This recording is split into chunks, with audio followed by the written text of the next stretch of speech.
Hello viewers, today I'm going to do a quick video comparison between a normal BMW brakes and performance ones. By comparison I mean just a weight comparison, because the comparison you're going to see in real life is going to be really hard to be shown. But I was always wondering what is going to be the difference in weight. That's why I decided to share it, because probably at least 10 people are going to be in my same state of wondering.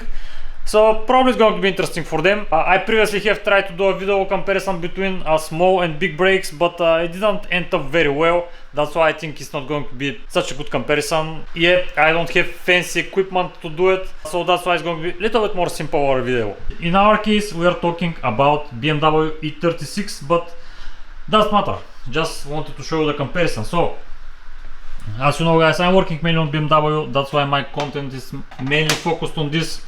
This is removed from my car. This was the previous setup which 90% of the racers are using. So this is brake setup from E46 330 petrol. So this means this disc is 325 millimeters of diameter. Yeah, I have used EBC disc. This is the caliper pretty obviously, and as you can see, this is the disc that we're going to install. So this is a upper racing disc, but upper racing I mean this. I know there is some companies which is replicating this disc, but I decided to go with a genuine upper racing disc. This is made especially for E36, so give me a second. So this is how the upper racing discs are coming. I'm going to take it out and show you what we have inside. This is the, I forget the bell, I think, yeah, it was hub bell. So let me show you. This is the thing which is installed on the disc. So this is a floating disc. Let me put it here, which we're going to need to assemble. So let me show you the other bits. So this is how everything comes up. Once again, this is especially made for E36. As we can see, we have some hardware to install. I have already assembled one of the discs. Yeah, I have seen ones which are installed the nuts on the top, some below. I saw that the manual states that the bolt head should be on the top, which probably does matter. When assembling, we are putting some thread locker, medium thread locker, at least I. Yeah, this is how it comes. Let me show you. It's attaching like that. And when you tighten all of this, it's not going to fully center up, because this bell is floating. These springs are removing the rattle, because if you don't put these spring plates here, you're going to have some rattle. Still, it's going to work as it's supposed to be, but to remove rattle, they have invented this anti-rattle plates for these discs. So yeah, it's not going to be so much movement, but there will be some movement while it's working. So this is a true racing brake disc. This is probably one of the best solutions you can install on your car, especially on E36. As you can see, we have a hub attachment plate, something like that. So on this side we're going to attach the caliper, and here is going to be attached to the hub side. So yeah, it comes like that. Of course we're going to need two of them. This is the caliper which I have bought. This is the Pro 5000 series. It came in this package. Yeah, this is the part number which I bought, the 6 piston version. Let me show you. So it's a 6 piston caliper. Previously we had only one. So yeah, this is how it came. Now I'm going to show you the more interesting stuff, of course. What is the weight? Yeah, actually I have decided to go with PAGID RSL29, which probably for daily and track usage is the best you can go. I believe this was illegal on street, but who's going to notice it? It's not big of a deal. This is the previous brake pads which I use, the most usual ones which people are buying. Ferodo RACING DS2500. They have seen probably 3 or 4 track days, and they have plenty of meat on them. As you can see, there are some points which they have broke down. Okay, until the end they were kind of working. I'm not 100% sure. I think this brake disc warped up because when I hit it up, my wheel was starting to shake a lot. but still I'm not 100% sure, because it turns out that my bolts on the calipers were loose, because I forget to put some thread locker on them, so probably this was the issue. I need to measure them to be sure, but it doesn't matter now because I'm going to go with this. Okay, let's compare. Okay, I'm going to start with the brake caliper. I'm going to put everything included for assembling the caliper, also the spring and the two bolts which is holding it. So 5.7 kilos. Yeah, I think you guys are seeing it. Now I'm going to put the other racing one. So the caliper and the bracket which is going to hold it to the hub with the bolts. So 3.6, so 2.1 kilos less than the one from the 330. So before checking the weight of the discs, just to show you the difference by diameter, how they look like. Actually, I forget to say, this diameter is 356, and later on I'm going to show you how close we are going around the barrel of the rim, because yeah, I'm going to run disc brakes on 17-inch rims, and yeah, if you put a paper behind the caliper, probably it's going to rub on the rim, but I don't want to go with 18-inch wheels, so that's why I took this, because this is the best probably you can go with diameter and weight and everything else. Yes, just to show you on the side the massive difference between them, how much venting this disc has compared with the OEM one. The difference is shocking. The OEM disc 8.5. You should be able to see it. So now put your bet, guys, this massive disc from Upper Racing, what is going to be the weight on it compared with the smaller one? 8.5 versus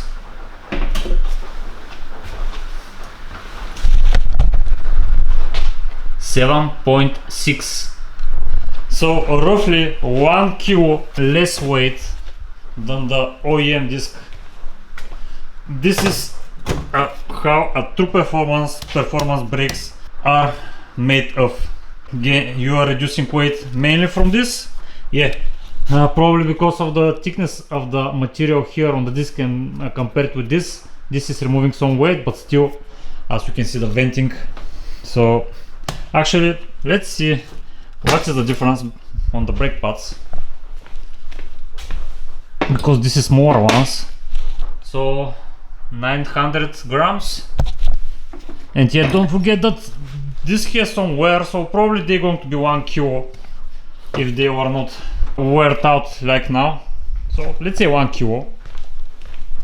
And the PAGID 1.3. So we are gaining 300 grams, around 300 grams with the new brakes, which let's do a quick comparison side by side, just to show you how much. Probably the twice of the contact space than the 330. So yeah, it was interesting to me to see the difference. Probably for some of you also. Roughly we have around 3 kilos less weight on every wheel. Yeah, I'm going to install only on the front disc brakes. So in total we're going to reduce the weight with the 6 kilos. But now let's see how much we're going to gain with these ones, because previously I was running a brakes from 2.8 liter petrol engine, and now I want to run, I'm talking about the rear brakes. On behind I'm going to run once again E46 330 for better balance with these brakes. It's overkill to put the same brakes on the back, because most of the time the brake bias is around 64, 65 on the front and 35, 36 on the back. So E46 330 brakes should be plenty enough for these cars. Yeah, if you have all the money in the world, put the same brakes on the back, but in my opinion it's going to be overkill. So when I remove the rear brakes, we're going to do the same comparison. I have bought the brake calipers, which I have painted as close as possible to the paint of the front. So yeah, one is aluminum, the other is cast iron, so it's a little bit hard to make them fully even, but it's close enough. is good enough. So I'm going to need to rebuild them, change the pistons inside and stuff, but this video is not about this. Now I'm going to start installing them, and I'm going to show you in the end how everything looks like and how close the rim gets to the end of the caliper.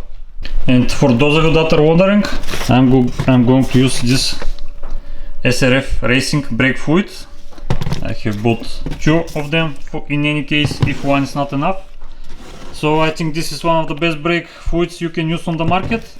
That's why I have decided to go with this. For now I don't have my brake pads for the rear didn't came, but I'm planning to use the same brake pads as on the front. Once again, PAGID. I'm not sure when they're going to come. That's why I have decided to buy the cheapest possible brake pads on the market until the other ones came. So probably you guys never heard this brand, but doesn't matter. They are around 15 or 20 euro. So I'm going to drive with them until they arrive. I'm not going to go on a track with them, so it's not big of a deal. Just a quick before shot on the front. Yeah, on the back it's not going to be so interesting, but the 2.8 liter engine has really small rear brakes. The only cool thing is that they are vented. On the 2 liter engines they are not even vented. But just to show you the difference. And with everything installed, the disc, the brake, the pads, everything included. So yeah, probably I'm going to need to install the rattle kit. Right now the pistons are retracted fully, so that's why they're moving like that, but still, even when I hit the brake and the piston expands, still I'm going to have some rattle. So I'm still waiting for my springs to arrive, so to put some pressure on the pads and to reduce this rattle, but I'm not sure where they're going to come. So for now they're going to be like that. Yeah, I have some issue with this metal line, so I need to change it. Later on I'm going to do probably stainless steel conversation when I'm changing my IBS. But this is the hose that came with the kit. And yeah, this is how everything aligns. Everything goes pretty close. So let me show you on the other side.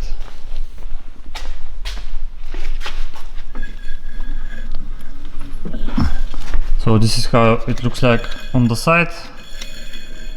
And yeah, I have marked the bolts which I've tightened up, because actually on the manual they are stating that you should tighten up these bolts with a red Loctite, which is the hardest one, and I don't like this. I have put some blue Loctite, and I'm going to check from time to time the bolts. I have they moved, I have marked them as on the back.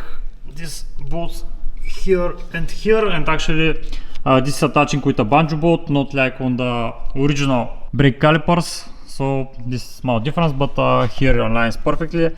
Yeah, I need to add some washer here because it's a little bit different in the thread length, but not big of a deal. So yeah, I just wanted to show until it gets dark, because after that you will not be able to see it. But when I install the rim, you're going to see how close it goes through the caliper, especially here. But before that I need to install the rear ones, and probably tomorrow I'm going to install the rims and show you how it looks like in the end. But yeah, it's going to be a tight fit. Okay, I just decided to compare the weight between the 2.8 liter petrol engine brakes versus the E46 330. This is from the 2.8 E36 brakes.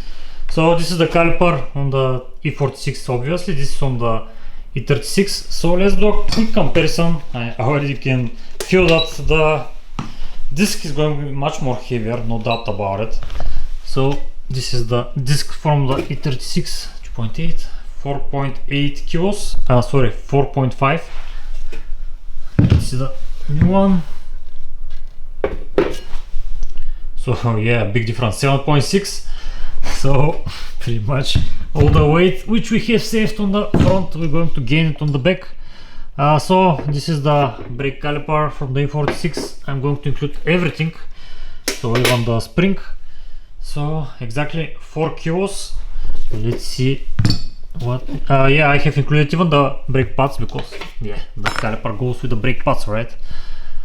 These brake pads are a little bit wear out, so 3.1 with the new brake pads probably going to be 3.2.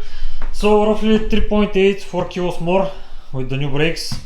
So yeah, pretty much we have gained almost the same weight that we're going to reduce on the front. But this is how it goes. So I ended up removing the balance from the wheels, because the balance was hitting the caliper, so yeah, I decided to remove it.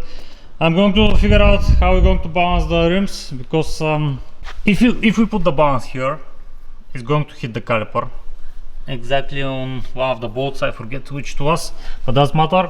So the balance, I don't know, it should be installed more in the other part of on the barrel. So I'm going to figure out something, but this is the first issue that I have right now. The other issue, the main issue that I have, is that my brake pump is too small, and to be able to brake hard I need to press the pedal much more further than before, probably 50% more than before. So for sure I'm going to require a bigger brake pump, no doubt about it. I have a brake pump from E46 M3, which now I'm not going to be able to install, but hopefully that's going to fix the issue, because I have bleed up the system. I think there is no more air inside. It wasn't so easy to bleed this system, guys. These calipers require a lot of bleeding until you manage to remove all the air out of them, but I managed to do it for sure. And still, once again, I have a much more further movement of the brake pedal until it engages fully. So I'm going to need to figure out how to drive the car for now, because I'm preparing it for a road trip to Romania. That's why I'm doing it, but hopefully it's going to work out. In next episodes I'm going to install the IBS system from E46 M3, which is really common upgrade on these cars, because the IBS from the E46 M3 is much more superior than the old IBS on this car, which has only 3 lines, 2 on the both front wheels and 1 on the both rear wheels, which means we have 1 control line for both wheels on the rear. And the IBS on the E46 has 4 lines, 2 on the front and 2 on the back. But this is not the only thing, that because pretty much all the new cars have this, but the E46 M3 IBS is a little bit more superior than the usual IBS units which you find on normal cars. So just to show you the after shot, actually I don't have a shot with the older brakes, but this is how close everything goes. I'm going to lift up the car and going to show you. So here it is on the back, but this is more common upgrade, the E46 330 brakes on the back, so it's not big of a deal. This is more interesting, but I'm going to lift it and show you. So okay guys, it turns out that my brake pads is not going to come in time. That's why I need to figure out something else. In my case, the only thing that I can figure out to do is to swap other brakes from different car. So I took brakes from 330 E46, which is, you cannot see it right now, but is there. So I remove it from the car, and now I'm going to start on my car for the trip, because as we know guys, the pads which you're going to install on your brakes, they're going to need to once again brake up process, so to match it with the discs. And if I match my brake pads, the low budget ones which I showed you, with these discs, after that I'm going to need to resurface it a little bit when reinstalling the new brakes, and I don't want to do this. That's why I'm going to install this disc. Actually this is a OEM BMW disc, doesn't matter, it looks like this. This disc is pretty much brand new one. Just the car is sitting there for I don't know how long, but more than a year for sure. That's why it's looking like that. But once again, these discs are on 95% of their life. So it's going to be interesting to compare the weight between the OEM disc and, let's call this a performance disc. So let's start with the OEM. So 7.4. I have forgot how much this was. So yeah, it's heavier. So 200 grams more from the OEM disc. Let's see how it looks like that. Yeah, maybe the channels here are longer than here. Probably that's why it's little less weighted than this. But this is the difference that I see the venting. Just wanted to show how close the caliper is around the rim. I know that these brakes cannot be installed on any 16-inch rim. The Apex are capable of doing it because they have wider barrel inside. But once again, not all the rims are going to take brakes like this. Most of them will not. It should be racing rim or something like that. I know Racing Dynamics can take a disc like this, but I cannot see all of them that can do it. So you can see how close. Let me see if I watch it from behind. You can see how close it gets to the rim. This is why I have removed the balancing elements here, because it was hitting this bolt. So yeah, we're going to need to figure out how to install the balancing now. But yeah, this is the closest point. Yeah, underneath here, still it has maybe millimeter or two of clearance between the rim and the brake caliper. So yeah, I think it's going to do the job, and actually I'm still not 100% sure. We're going to check, but right now the brakes are seizing a little bit. We're going to see when I break up the brakes with the disc how it's going to be. I have asked the seller and he told me that this is normal. I cannot say for sure. I haven't run on brakes like this before. The other thing which we have found that we have issues with is the bracket to hub, the black one. This bracket here, which is holding the caliper to the hub. It turns out that the clearance is not right. It should be around 1.4 millimeters of clearance between the face of the disc and the bracket holding the caliper, and right now it's around 0.6 millimeters. So we are far away from the recommended clearance, so probably I'm going to remove the bracket and going to resurface it with 1 more millimeter more, so to be sure that it's not going to hit the disc. This is the issue which I found. I have driven the car. For now everything seems fine. Actually, for now I have heard some rattle from the brake pads, but it was not something crazy. It was totally fine. So I'm not sure if this was a good investment or not. The rattle kit which I bought for the AP Racing calipers, let me show you. It actually came. So this is it. We have 4 brackets which are going to hold these springs, and they are looking like that. Actually, this is not really cheap. This is around 150 euro for the springs and these brackets, so it's not the cheapest kit you can buy. This level of brakes, everything is expensive. You cannot buy anything cheap. I am pretty sure about it. But for now I'm not going to install it because I haven't heard a lot of noises coming from the brake pads, so it looks fine for now. So I'm not going to touch them for now. So okay guys, pretty much this was the video about. I showed you what is the issue which I found. Once again, later on I'm going to install my rear brake pads, which I'm still waiting and I'm not sure when they're going to come. For now I'm going to install this set of brakes, OEM disc and brake pads for my trip, and after that, after the trip, I'm going to wait until they came. So yeah, this is pretty much how everything seems like. I don't think I can install bigger disc than this, because if we install a bigger disc, the caliper is going to get a little bit further out, and then for sure we're going to hit it, because I believe the next bigger disc was 366 or something like that, which is around 10 millimeters more, and for sure probably I'm going to hit the rim there. So this is plenty enough for this car, I'm pretty sure. Okay guys, this was all about this video. Thank you for watching, and hopefully see you in the next video.